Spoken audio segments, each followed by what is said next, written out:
Thanks for watching. Don't forget to like, subscribe and share.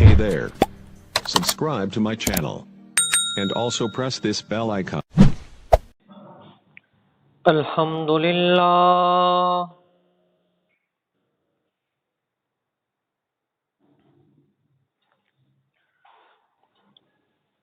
Alhamdulillahi wa kafa wassalatu wassalamu ala man la nabiyya ba'da.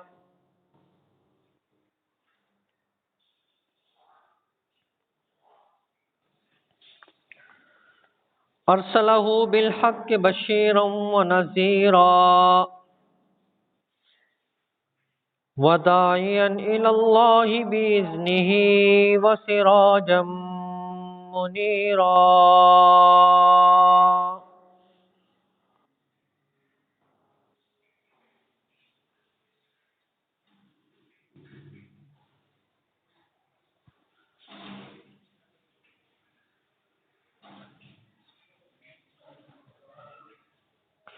أما بعد فأعوذ بالله من الشيطان الرجيم. بسم الله الرحمن الرحيم. إن هذا القرآن يهدي للتي هي أقوم ويبشر المؤمنين الذين يعملون الصالحات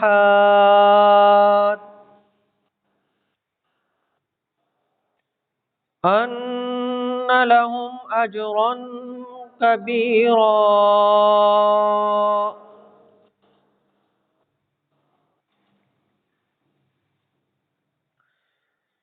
وأن الذين لا يؤمنون بالآخرة أعتدنا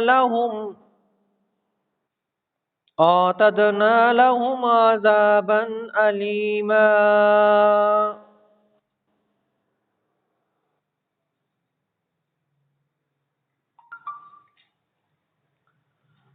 آمنت بالله صدق الله العظيم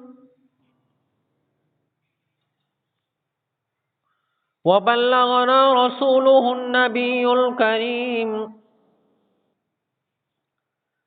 ونحن على ذلك لمن الشاهدين والشاكرين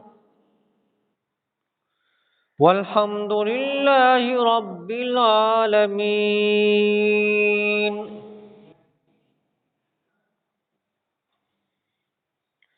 قابل صد احترام و تکریم میرے واجب الاحترام دوستو، بزرگوں،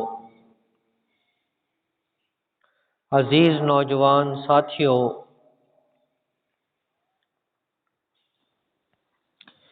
میں نے قرآن مجید فرقان حمید کی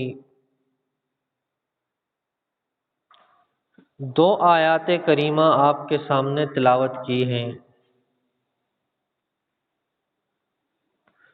دعا ہے کہ اللہ رب العزت مجھے حق اور سچ کہنے کی توفیق عطا فرمائے،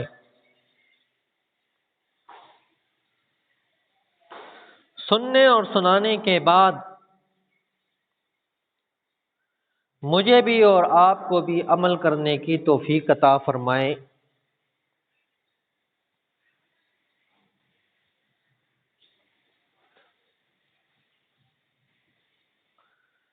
دنیا کے اندر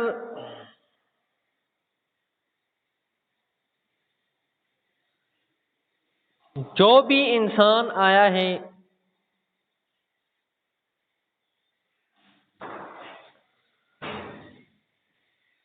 وہ یہی چاہتا ہے کہ میں کامیاب ہو جاؤں، میری زندگی میں سکون آ جائے، میری زندگی میں اطمینان آ جائے،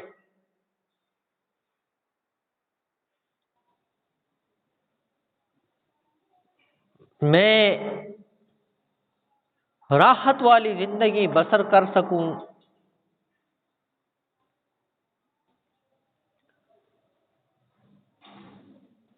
تو انسان نے اپنے لیے راستہ منتخب کیا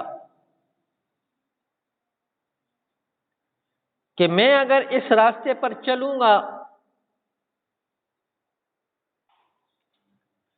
تو میں ایک کامیاب انسان بن جاؤں گا.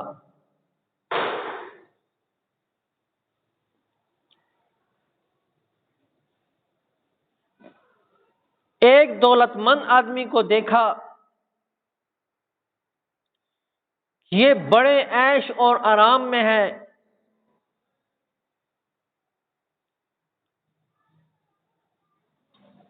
سکون میں ہے.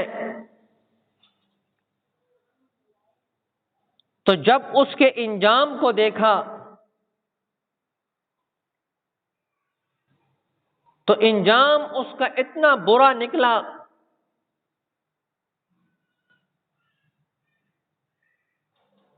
کہ وہ اس سے پیچھے ہٹ جاتا ہے.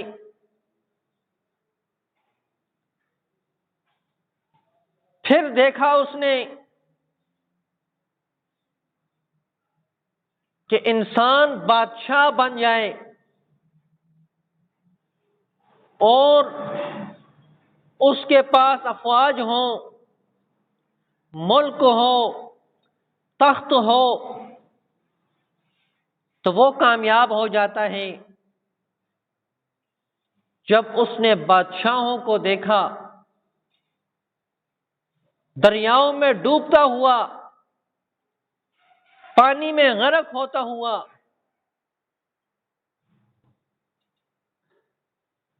تو اس نے اس کو بھی چھوڑ دیا. مختلف لوگوں نے اپنے لیے راستے تلاش کیے کہ میں یہ کام کروں گا تو میری زندگی میں سکون آئے گا، مجھے راحت ہوگی. لیکن دنیا کے کسی کام میں سکون نہیں ہے. دنیا کے جتنے بھی راستے ہیں اس میں سکون اور اطمینان نہیں ہے. وہ جا کے کہیں نہ کہیں ٹیڑھے پن کی طرف چلا جاتا ہے.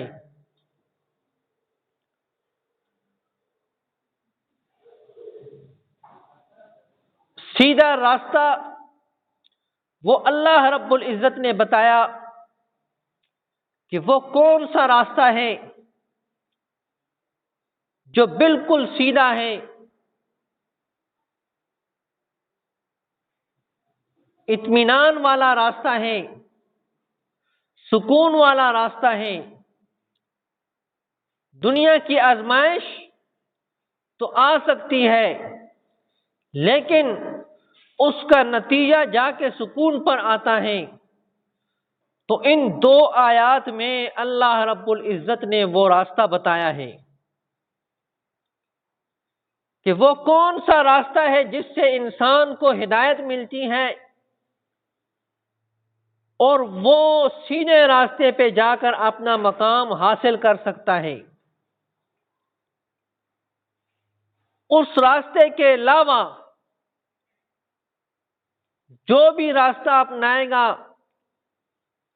تو وہ جو ہے گمراہ ہوگا. اس کو اللہ رب العزت نے ان دو آیتوں میں بیان کیا ہے. فرمایا ان ھذا القرآن یہدی للتی ہی اقوم. فرمایا کہ یہ قرآن یقیناً تمہیں سیدھا راستہ دکھائے گا. قرآن کی عظمت کیا ہے، قرآن کی بلندی کیا ہے، وہ آپ کو کئی دفعہ میں بیان کر چکا ہوں کہ اس قرآن کے نازل ہونے کے ابتدائی حالات اور آخر تک اللہ رب العزت نے سارے بتا دیے ہیں. اور اعلان کر دیا ذالک الکتاب لا ریب فی، اس کتاب میں کسی قسم کا شک نہیں ہے۔ دنیا میں بڑے سے بڑا عالم کیوں نہ ہو، وہ کتاب لکھتا ہے تو وہ لکھتا ہے نیچے لازمی کہ اس کتاب میں کوئی غلطی ہو تو مجھے متوجہ کیا جائے، مجھے اطلاع کی جائے۔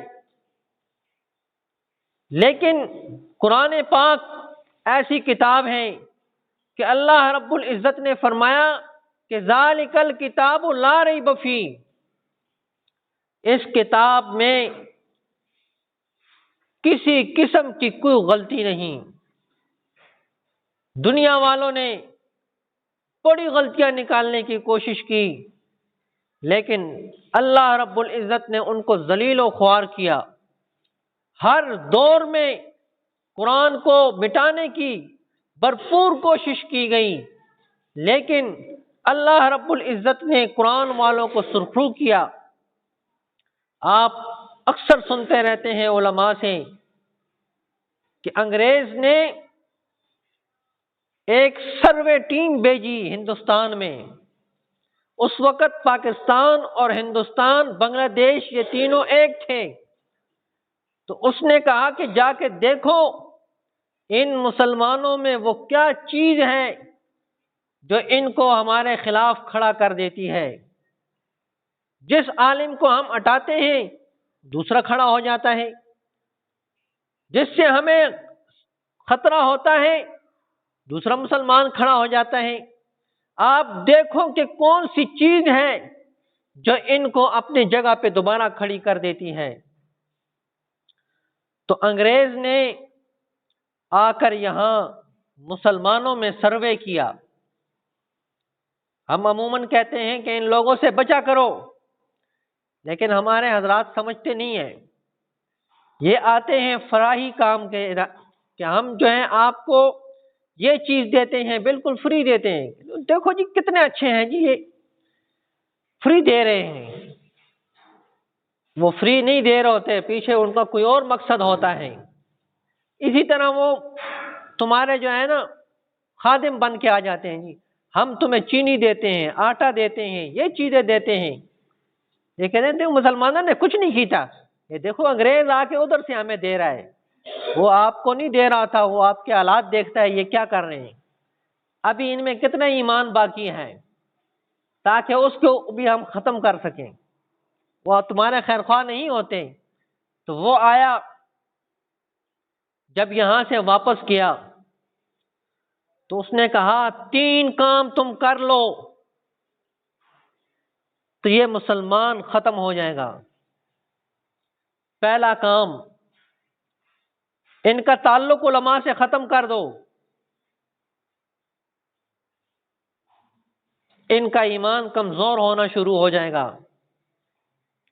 دوسرے نمبر پر ان میں نبی بھیج دو، کسی کو تیار کرو وہ نبوت کا دعویٰ کر لیں، یہ آپس میں بٹ جائیں گے۔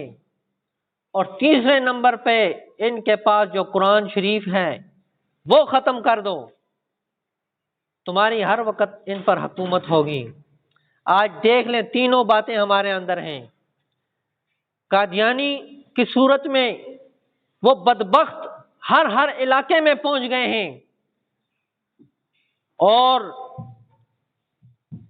علماء سے تعلق آپ دیکھ سکتے ہیں کہ ہمارا علماء سے کتنا تعلق ہے۔ کوئی عالم دین بات کرتا ہے ہم توجہ ہی نہیں دیتے بالکل، اور کوئی مراسی آ جائے اور کہہ دے کہ میں نے یہ کرنا ہے، سب اس کے پیچھے دوڑ پڑتے ہیں کہ جی بس یہی کر سکتا ہے۔ آپ نے حالات دیکھ لیے، آپ نے کہ جس کو آپ سمجھ رہے تھے بہت اچھا ہے اس نے کیا کر دیا ہے۔ آپ خود سمجھدار ہیں۔ اور قرآن سے ہمارا کتنا تعلق ہے، مجھ سمیت ہمیں پتہ ہی نہیں ہے کہ قرآن کیا کہتا ہے۔ تو اس نے کیا کیا، اپنے بندوں کو بھیج دیا کہ جہاں بھی تمہیں قرآن نظر آتا ہے سب اٹھاؤ اور دریا میں پھینک دو۔ انہوں نے قرآن شریف اٹھائے اور جا کے دریا میں پھینک دیے۔ ایک مسجد میں جاتا ہے، وہاں ایک قاری صاحب قرآن پڑھا رہے ہوتے ہیں، تو اس نے کہا جی ہم تو قرآن لینے آئے ہیں۔ کہا لے جاؤ، لیکن اس سے پہلے آپ ایک کام کریں، ادھر بیٹھ جائیں۔ ایک معصوم بچہ جس کی عمر تقریباً 8-9 سال ہوگی، جو اپنی زبان پوری نہیں کہہ سکتا تھا، زبان میں اس کے لکنت ہے، اس کو کھڑا کیا، اس سے کہا کہ پہلا پارہ پڑھو۔ اس نے بالکل صفائی کے ساتھ پہلا پارہ پڑھا، دوسرے کو کھڑا کیا، 30 پارے اس نے ادھر بیٹھ کے سنے۔ کہا یہ قرآن لے جاؤ، یہ تو آپ ختم کر لیں گے، لیکن ان بچوں کے دلوں سے قرآن کون نکالے گا؟ وہ کوئی نہیں نکال سکتا۔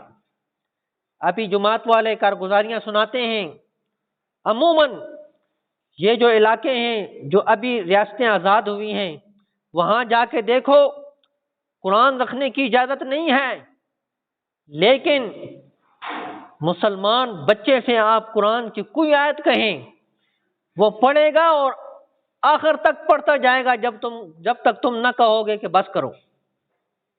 قرآن نہیں ہے ان کے پاس، ان کو قرآن دے دو وہ نہیں پڑھ سکتے، زبانی سنو تو سارا قرآن سنا دیتے ہیں۔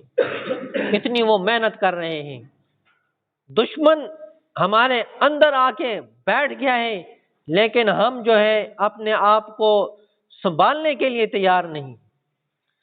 تو اللہ رب العزت نے بتایا کہ سیدھا راستہ دکھائے گا تو وہ قرآن دکھائے گا، بالکل سیدھا راستہ ہے۔ قومیں کی قومیں اللہ رب العزت نے اس قرآن کے ساتھ، جنہوں نے قرآن پہ عمل کیا، ان کو جو ہے بالکل سیدھے راستے پہ لگا دیا۔ فضائل اعمال میں ایک روایت موجود ہے، آپ حضرات سنتے ہیں کہ حضرت عمر رضی اللہ تعالیٰ عنہ ایک جگہ پہ گئے، گورنر سے ملے، سارے انتظامات دیکھے۔ آج تو صرف پرچی دے دی جاتی ہے نا جی، سارا کچھ یس ہے، اور اس کو پتہ ہی نہیں ہے کہ نیچے کیا ہو رہا ہے، صرف پرچی آ جاتی ہے جی بالکل ٹھیک ہے جی۔ لیکن وہاں حضرت عمر رضی اللہ تعالیٰ عنہ خود جا کے دیکھتے تھے کہ واقعی ٹھیک ہے یا کچھ گڑبڑ بھی ہے۔ وہاں گئے، سارے انتظامات خود دیکھے، تو آخر میں پوچھا کہ جنگلات کا ناظم کون ہے؟ تو وہ فرمانے لگے کہ ابن ابزہ رضی اللہ تعالیٰ عنہ جنگلات کے ناظم ہیں۔ عمر رضی اللہ تعالیٰ عنہ نے کہا یہ نام سنا نہیں ہے، یہ کون ہے؟ تو انہوں نے کہا یہ ہمارا ایک غلام ہے جس کو ہم نے جنگلات کا ناظم مقرر کیا ہے۔ حضرت عمر رضی اللہ تعالیٰ عنہ نے کہا کہ تو نے غلام کو آزاد لوگوں پر امیر بنا دیا ہے؟ تو اس نے ایک جواب دیا، کہا کہ اس علاقے میں جتنے بھی لوگ رہتے ہیں ان سب میں سے زیادہ قرآن آتا ہے تو وہ اس غلام کو آتا ہے۔ تو اس وقت حضرت عمر رضی اللہ تعالیٰ عنہ نے ایک روایت بیان کی، فرمایا ان اللہ یرفع بہذا الکتاب اقواما ویضع بہ آخرین، کہ بے شک اس قرآن کی وجہ سے اللہ رب العزت بہت سے لوگوں کو بلند مقام عطا فرما دیتے ہیں، اور اسی قرآن کی وجہ سے بڑوں بڑوں کو اللہ ذلیل و خوار کر دیتے ہیں۔ ابو جہل آپ صلی اللہ علیہ وسلم کا چچا ہے، ابو لہب آپ صلی اللہ علیہ وسلم کا چچا ہے، لیکن انہوں نے آپ صلی اللہ علیہ وسلم سے دشمنی کی، قرآن کا انکار کیا، تو اللہ رب العزت نے کیسے ذلیل کیا۔ روایات میں آتا ہے کہ ابو لہب بیمار ہو گیا، اس کے جسم پہ پھوڑے نکل آئے، اولاد نے اٹھا کے اس کو باہر پھینک دیا۔ جس کے اوپر وہ ناز کیا کرتا تھا انہوں نے اٹھا کے باہر پھینک دیا، اور دور سے اس کو روٹی پھینکتے تھے۔ آپ کو پتہ ہے کہ روٹی کس کو پھینکی جاتی ہے؟ اس طرح اس کو روٹی پھینکتے تھے، اور کچھ دنوں کے بعد وہ اسی مرض میں مر گیا۔ کوئی قریب جانے کو تیار نہیں کہ کہیں ہمیں نہ لگ جائے۔ حبشہ سے غلام منگوائے اور گڑھا کھود کے ادھر ہی اس کو جو ہے دفن کر دیا۔ یہ قرآن سے دشمنی کرنے کا دنیا میں اس کو عذاب ملا۔ تو اللہ رب العزت فرما رہے ہیں کہ یہ قرآن تمہیں سیدھا راستہ دکھائے گا۔ اپنی طرف سے تم جس کو سیدھا راستہ کہو گے وہ گمراہی والا راستہ تو ہو سکتا ہے، سیدھا نہیں ہو سکتا۔ انشاءاللہ تعالی باقی آئندہ جمعے پر وما علینا الا البلاغ المبین۔